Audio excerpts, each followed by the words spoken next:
যুক্তরাষ্ট্রে ফেডারেল কর্মীদের ব্যাপকভাবে ছাঁটাই আসন্ন এবং তা 2 দিনের মধ্যে শুরু হতে পারে বলে জানিয়েছে হোয়াইট হাউস। গত 7 বছরের মধ্যে প্রথমবারের মতো দেশটির কেন্দ্রীয় সরকার অচলাবস্থার কবলে পড়ার ঘটনায় 2 দলের আইন প্রণেতারা একে অপরকে দোষারোপ করছেন।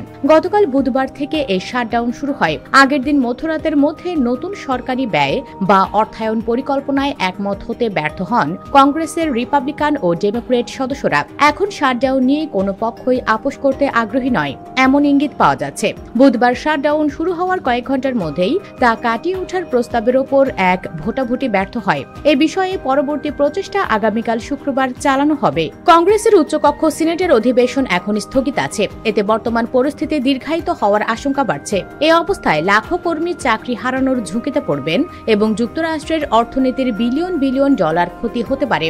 গতকাল বিকেলে হোয়াইট হাউসে এক ব্রিফিংয়ে ভাইস প্রেসিডেন্ট জে.ডি. ভ্যান্স নজিরবিহীনভাবে প্রেস সেক্রেটারি ক্যারোলিন লেভিটের সঙ্গে উপস্থিত হন। তিনি বিরোধী ডেমোক্রেটদের রাজনৈতিক খেলা খেলার অভিযোগ তোলেন। ভ্যান্স বলেন, তারা সত্যি যদি যুক্তরাষ্ট্রের জনগণের ওপর এর অর্থাৎ শাটডাউনের প্রভাব নিয়ে এতটা চিন্তিত হন, তবে তাদের যা করা উচিত তা হল সরকারের দরজা আবার খুলে দেওয়া। আমরা কিভাবে কাজ করছি সে বিষয়ে অভিযোগ না করা। এদিকে লেভিট জানান, ফেডারেল সরকারে ব্যাপক ছাঁটাই চলতি সপ্তাহ শেষ হওয়ার আগেই শুরু হতে পারে।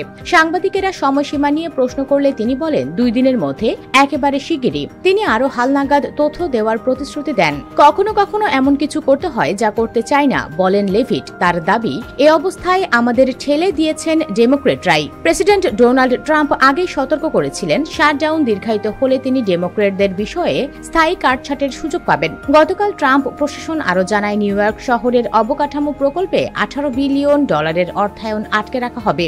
এই শহর প্রতিনিধি পরিষদ ও সিনেটের ডেমোক্রেট নেতাদের নির্বাচনী ঘাঁটি। হোয়াইট হাউসে ভ্যান্সের মন্তব্য ছিল, 2 দলের মধ্যকার তীব্র দোষারোপের সাম্প্রতিকতম পর্ব।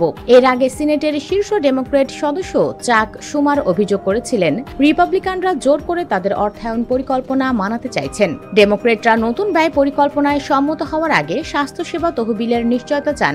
অন্যদিকে রিপাবলিকানরা চান অন্তত নভেম্বরের মাঝামাঝি পর্যন্ত বর্তমান হারে অর্থায়ন বজায় রেখে ফেডারেল সরকারের কার্যক্রম স্বাভাবিক রাখা। শুমার ও তার সহযোগীরা বলেন, নিম্ন আয়ের মানুষের স্বাস্থ্যসেবা সুবিধা বাঁচাতে আলোচনায় চাপ তৈরি করতেই তারা শাটডাউন হতে দিয়েছেন। তবে এ বিষয়ে রিপাবলিকানদের সঙ্গে আলোচনায় আজ পর্যন্ত সফলতা আসেনি। কেন আলোচনায় বসা থেকে তারা পালাচ্ছেন?